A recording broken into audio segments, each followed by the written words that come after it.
Halo Sobat Social Talks, balik lagi di ruang obrolan santai tapi penuh makna bersama aku Tio. Dan aku Yaslin. Hari ini kita bakal bahas topik yang sebenarnya tuh deket banget sama kehidupan kita sehari-hari.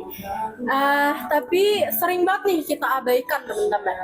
Topik kita kali ini adalah disorganisasi keluarga.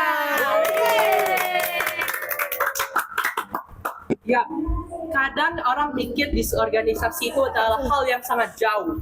Padahal bisa terjadi di sekitar kita. Bahkan mungkin tanpa kita sadari ya. Bener banget Tio. Dan supaya obrolan ini lebih seru nih, kami ngundang 4 tamu yang kece-kece banget, yang badas. Senyum karir. Yang pertama ada Khalil. Dan yang kedua ada Niko. Hai. Dan yang ketiga ada Evelyn. Dan yang terakhir adalah Mega. Halo semuanya. Oke, kita mulai dari dasarnya dulu aja ya. Nah, menurut Khalil itu apa sih sebenarnya disorganisasi keluarga?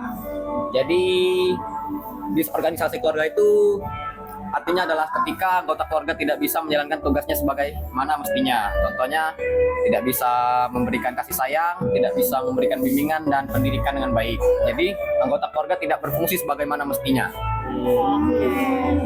Jelas banget nih udah berarti disorganisasi itu apa.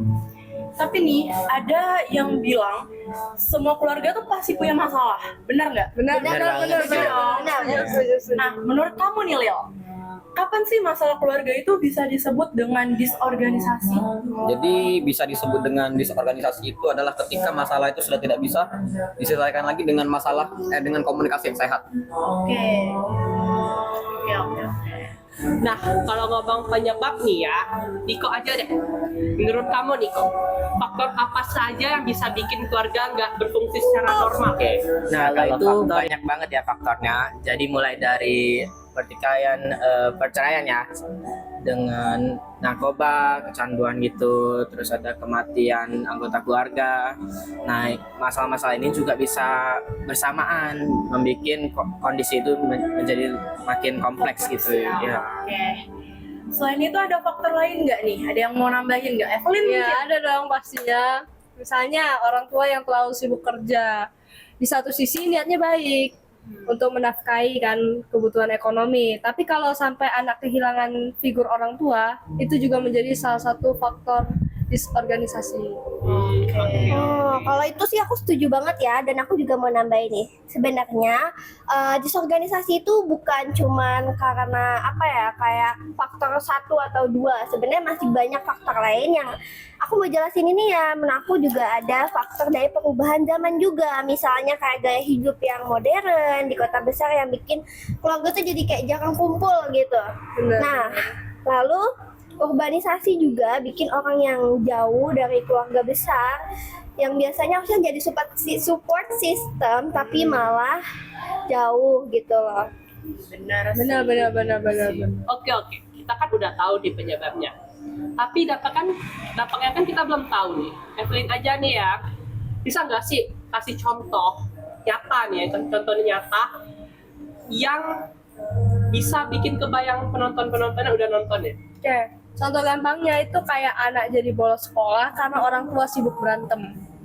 Jadi orang tuanya nggak tahu sama sekali kalau misalnya anaknya bolos gitu. Terus atau remaja yang masuk geng motor atau ikut-ikut pergaulan yang bebas.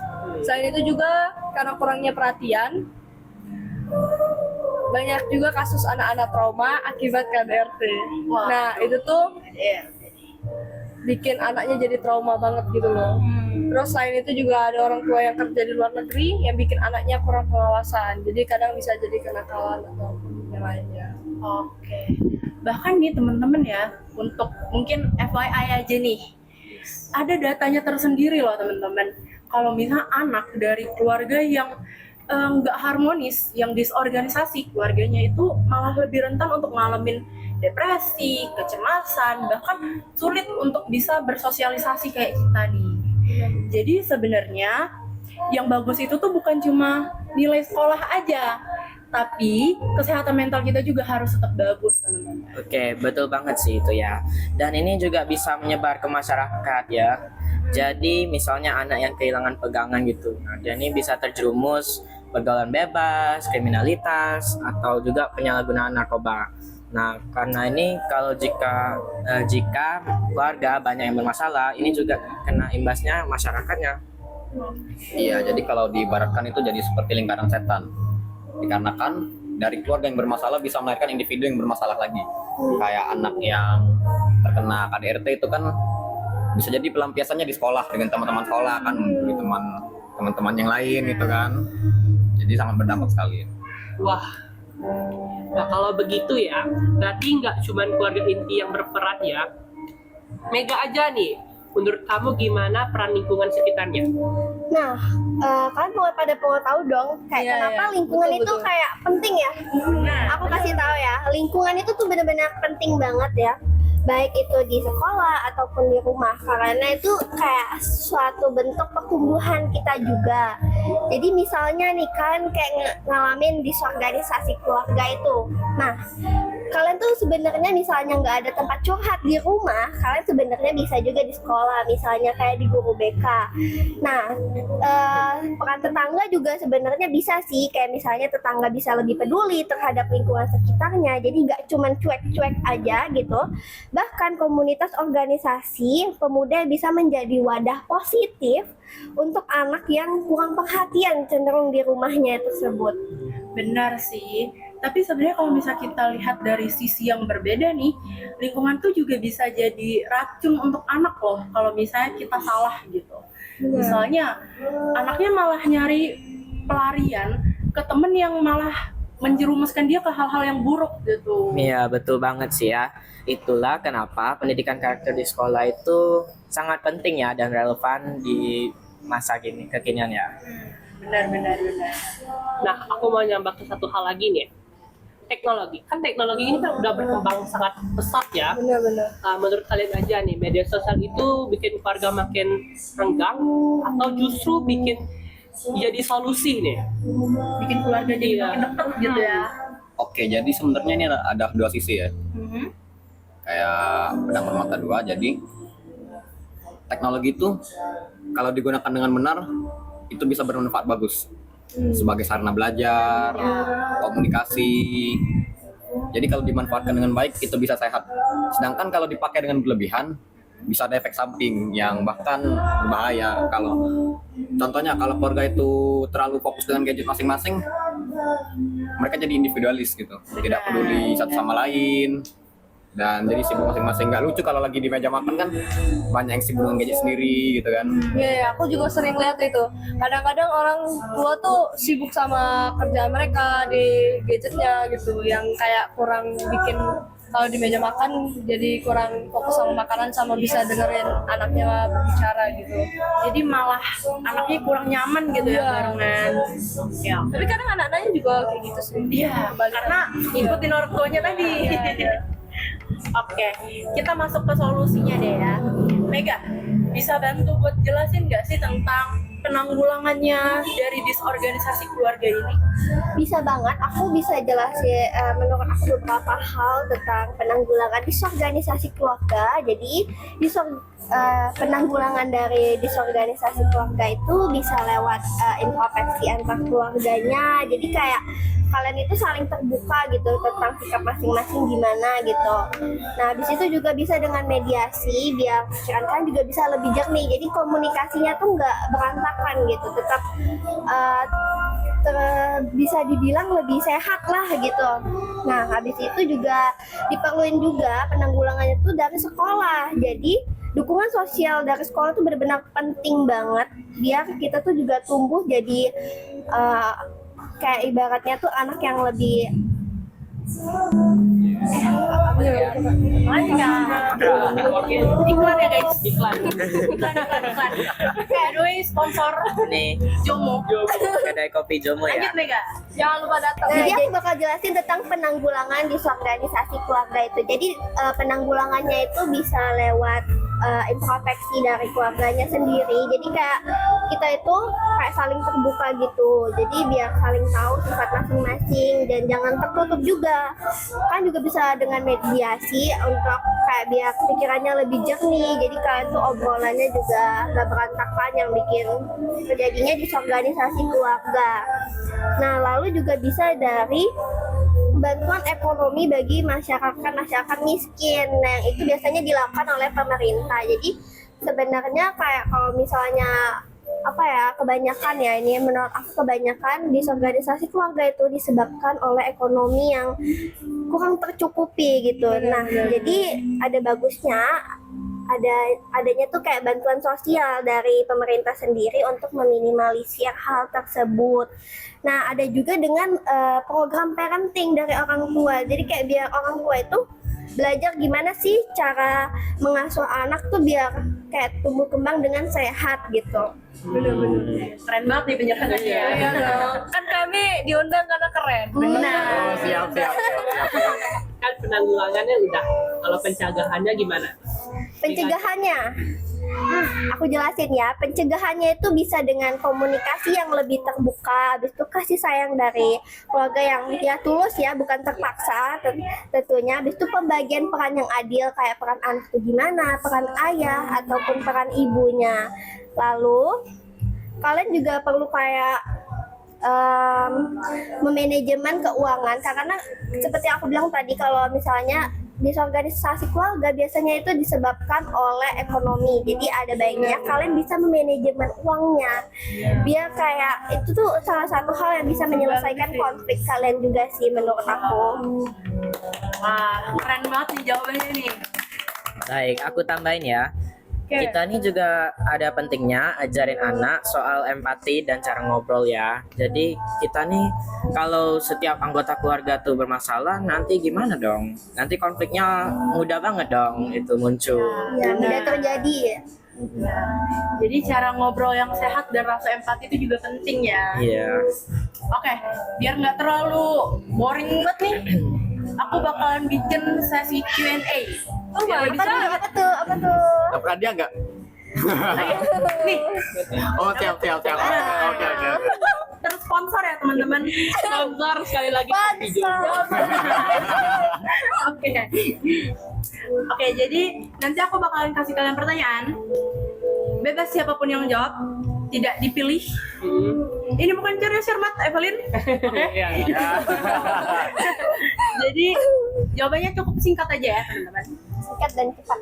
Ya, belum singkat dan sabar. Oke. Gak sabar nih, Belum soal ya. Iya, Lanjut. sabar. Baru tarik nafas.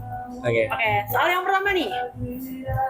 Kalau orang tuanya tuh sibuk kerja di luar negeri atau luar kota gitu, apa sih langkah terbaik? Waduh.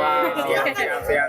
Kalau menurut aku ya, tetap jaga komunikasi rutin lewat video call atau call lah. Ya. Terus harus menemukan sosok penggantinya, kayak misalnya neneknya atau kayak Temen ya? mertuanya, teman juga bisa.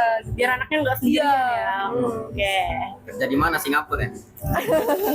Kamboja. Pegang bocah. Hilang. Anak Syahrul. Waduh, rahasia betul. Oke, pertanyaan kedua teman-teman. Kalau anaknya sudah terlanjur nakal, Belum ya? sabar Evelyn, Sabar, Om. sabar. Kalau anaknya ini udah terlanjur nakal karena kurang perhatian tadi, nggak ada orang yang bisa dipercaya lagi sama dia, jadinya dia kayak udah deh kendak lah sana. Wis. Ya, oke, udah deh gitu kan. Apa sih langkah awalnya yang bisa dilakuin? Oke, boleh. Oke, jadi menurut aku ya, kita nih harus tidak boleh ngejudge dulu ya, kan kita tidak tahu dia nih sudah ada trauma apa gitu. Jadi kita tuh dekati tanpa menghakimi. Terus kita jangan dimarahi, tapi kita ajak ngobrol dulu biar kita tahu inti masalahnya tuh gimana. Iya. Tahu Nih, akar masalahnya iya. dulu ya. Iya. Nah, kalau keluarga malu ikut konseling karena takut dipandang gagal, itu gimana? Aku izin jawab ya. Nah, jadi menurut aku kalau ada masalah kayak gitu, mending ubah mindsetnya deh. Jangan melulu soal negatif, tapi ya utamain positifnya biar kayak obrolannya juga jadi gak berantakan kayak aku yang bilang tadi. Jadi kalian tuh jangan malu deh kalau untuk introspeksi diri. Itu tuh tandanya kalian berani tahu. Jangan kayak kalian ngerasa kayak berani tuh kayak kesannya kayak gagal gitu ya. Padahal berani itu sebenarnya artinya memperbaiki diri. Bukan kesalahan ya. Kata-kata hari ini ya. Kata-kata hari ini di quotes ya teman-teman, siapapun editornya. Semangat editor.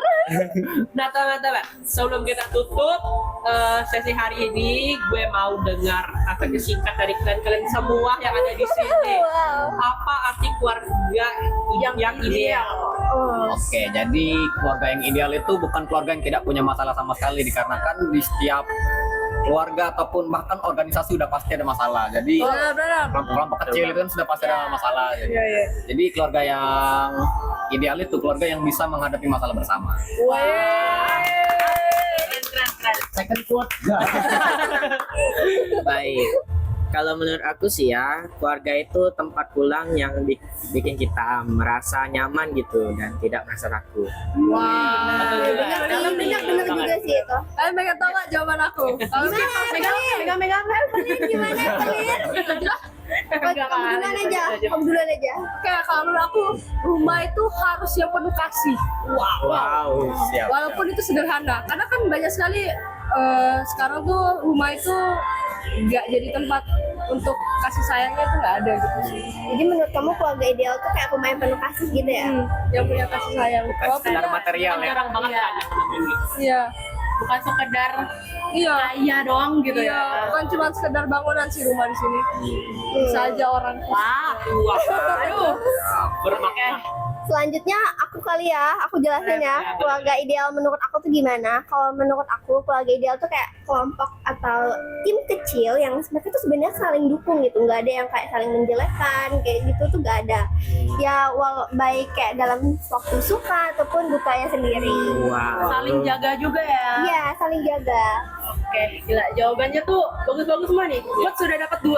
Ada yang mau nambahin lagi quotesnya? Kami coach. Oke, itu 3, juga. 4, 5. Mantap. Banyak ya quotes of the day-nya ya. Tinggi banget. Semangat Jangan ada yang editor. curhat ini. Iya. Atau mungkin kalian ada sedikit curhatan? Gak usah lah, nanti Enggak, ya. enggak. Nanti aja yang di sini ya. Oke, aku simpulin dulu deh dari pembahasan kita hari ini ya. Jadi sebenarnya disorganisasi keluarga itu nyata teman-teman, dan pasti ada gitu. Penyebabnya juga banyak kan, kompleks, terus juga dampaknya juga luas banget. Tapi disorganisasi keluarga itu tuh sebenarnya bisa diperbaiki, bisa diminimalisir, bisa dicegah dengan beberapa cara. Pertama, gimana? Gimana ya? Coba jelasin Betul. deh. Coba jelasin deh biar Tadi kan udah dijelasin nih sama Mega. Yang pertama itu bisa dari komunikasi yang baik, lalu kasih sayang, lalu dukungan di lingkungan sekitar, bisa Betul juga banget sih. kesadaran untuk memperbaiki. bener, betul. Jadi semuanya itu bisa diatasi dengan baik. Betul. Oke. Gitu. Oke. Cukup segini aja mungkin ya. Cukup lah mungkin ya. Iya. Nah, terima kasih buat para penonton serta tamu yang udah datang, yaitu Evelyn, Khalil, Iko, Mega.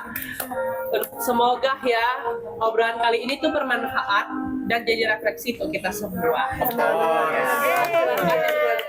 Oke deh, sekian episode kali ini.